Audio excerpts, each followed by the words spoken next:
I'm Dr. Peter Breggin, and this is the first in my series of simple truths about psychiatry.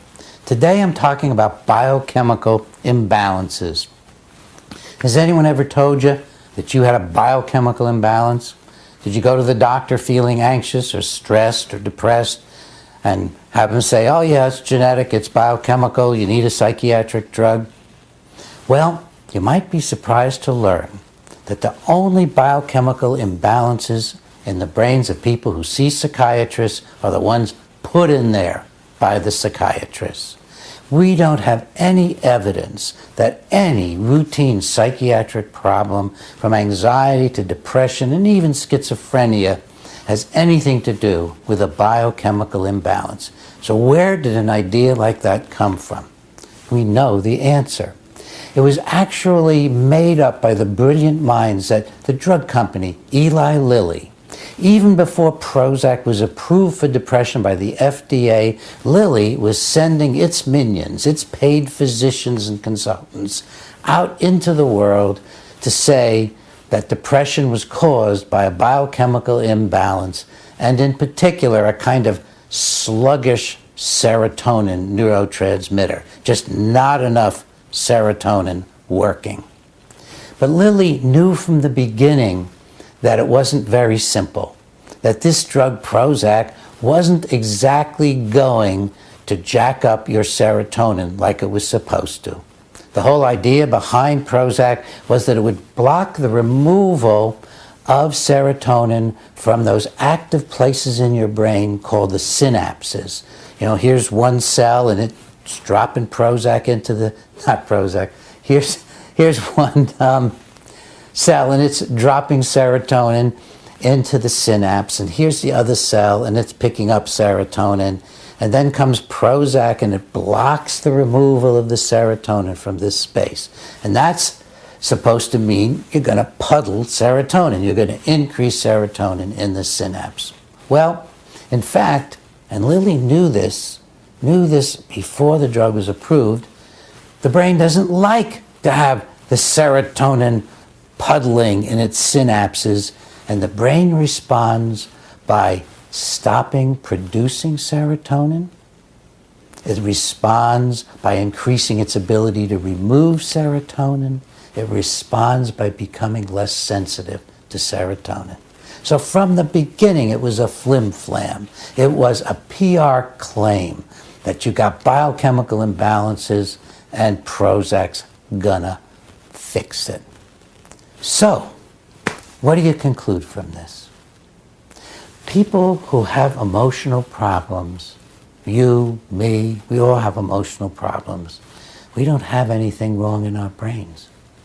And if we do, if someday some of these problems turn out to be caused by something going on in our brains rather than in our lives, in our emotions, in our hearts, in our feelings, if it turns out to be so, then psychiatric drugs aren't fixing them, because psychiatric drugs are causing biochemical imbalances in your brain. They get into the normal brain and they change it.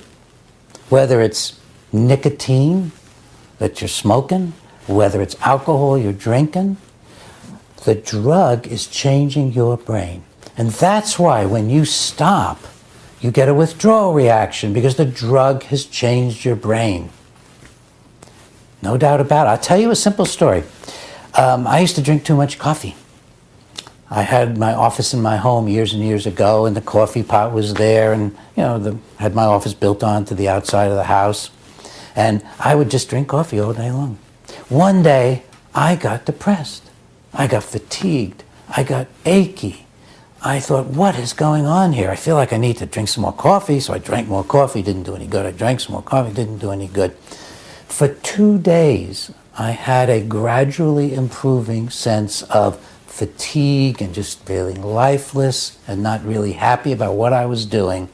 And then on the second day, my wife Ginger said, I could hear her voice from the kitchen, oh my God, honey, I put the decaffeinated coffee into the coffee can.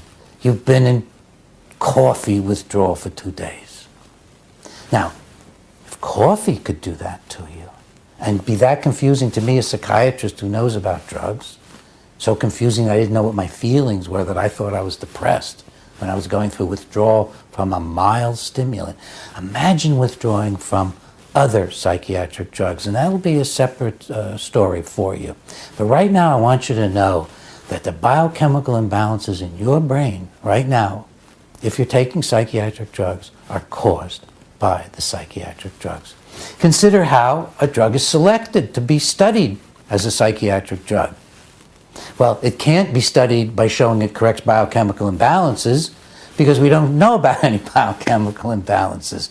The way a drug is studied to find one to test for psychiatry is you find a drug that causes a biochemical imbalance in the brain of a rat. It causes a biochemical imbalance in the normal brain of the animal. And that's just what Prozac did, it's what Paxil or Zoloft does, it's what Abilify or Risperdal does, it's what all the psychiatric drugs do.